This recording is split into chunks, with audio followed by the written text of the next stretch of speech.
future is now. You know, when we look at, when I said to you, we have to have these multiple skills as we navigate the future, we've got to be looking at these multiple intelligences from a place of curiosity, but also what am I willing to learn more in order to be more flexible and agile with my stress, with my reality, with the change.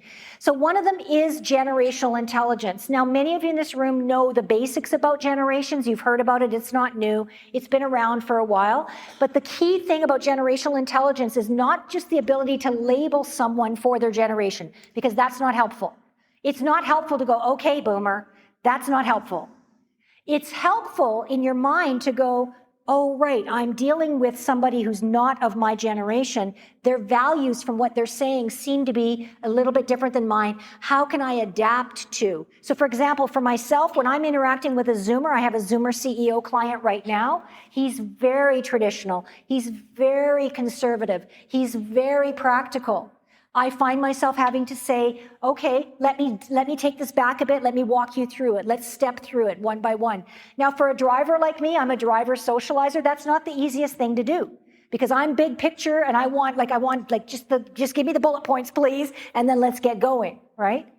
But from a generational standpoint, I have to respect that he's come from a wealth of experience and a wealth of knowledge and a wealth of circumstances that I do not have the same perspective on. So I must respect it. Conversely, if I'm a baby boomer or a traditionalist or a Gen X and I'm dealing with millennials or Gen Zs, I have to be open and flexible to the reality that they do not have the same problems that we had growing up or entering the workforce.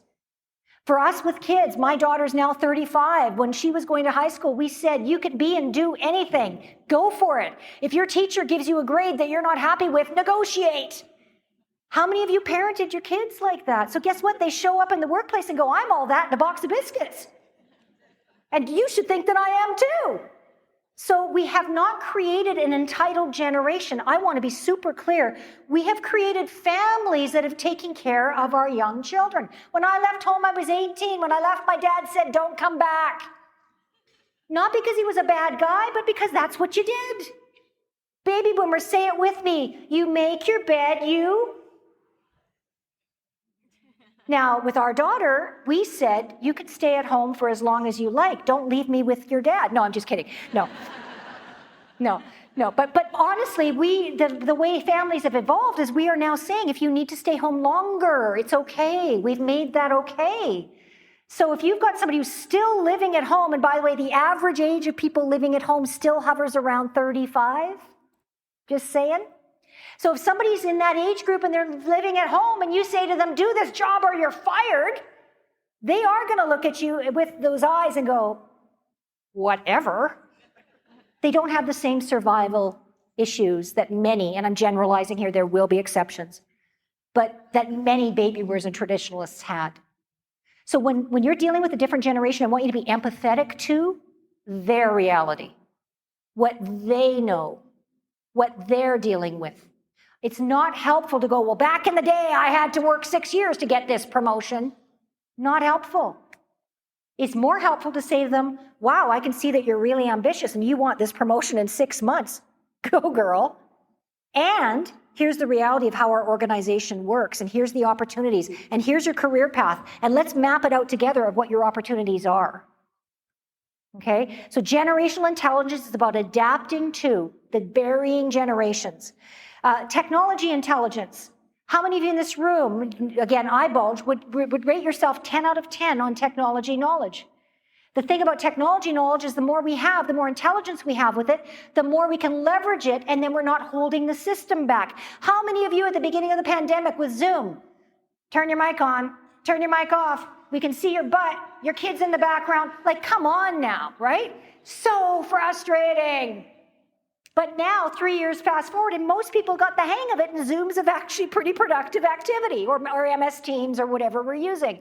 But I still see people who are not knowing how to do the technology.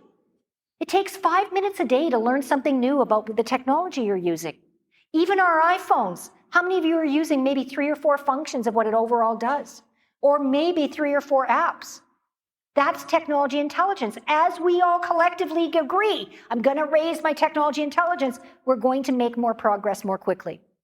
Multiple perspectives intelligence, the ability to think about yourself, your job, your role, your psychology, how you show up, while equally being able to look at it through other people's perspectives, through your bosses, through the firm, through the workplace, through the industry. The events like this are really good for perspective around industry. What are our resources? How do we fit with other industries? How is the workers' market impacting us? We can't show up just going, well, here I am, it's my job, and my job, siloed. Not going to cut it for the future of work, because you're going to miss opportunities, but more importantly, other people are going to miss out on your magic. Other people are going to miss out on your magic if we do not open our perspectives around how we're impacting the bigger system. Change intelligence, the ability to go, okay, this change is happening. The change cycle. Right now, I'm in resistance. I don't like what's going on. Push, push, push, push, push. But that's okay. I'm self-analyzing that I'm in resistance. So now I'm going to move into discover. I'm going to ask. I'm going to learn. I'm going to take empowerment. I'm going to find out. I'm not going to assume. I'm going to dig deeper. I'm going to investigate.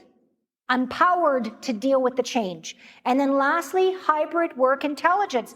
The ability for me to go, okay, this person's working remotely, they're effective remotely. How can I engage them so that they're part of this dialogue in this project that we're working on so that we have their input?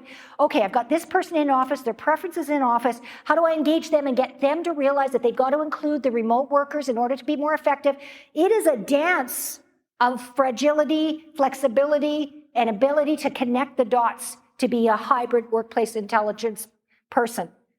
So I know you hear all this and you go, Cheryl, you are stressing me out. I've already got stress and now you just added more things that I got to learn.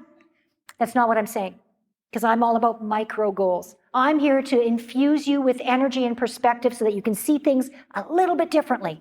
What you do with it is up to you afterwards. You do not have to do anything.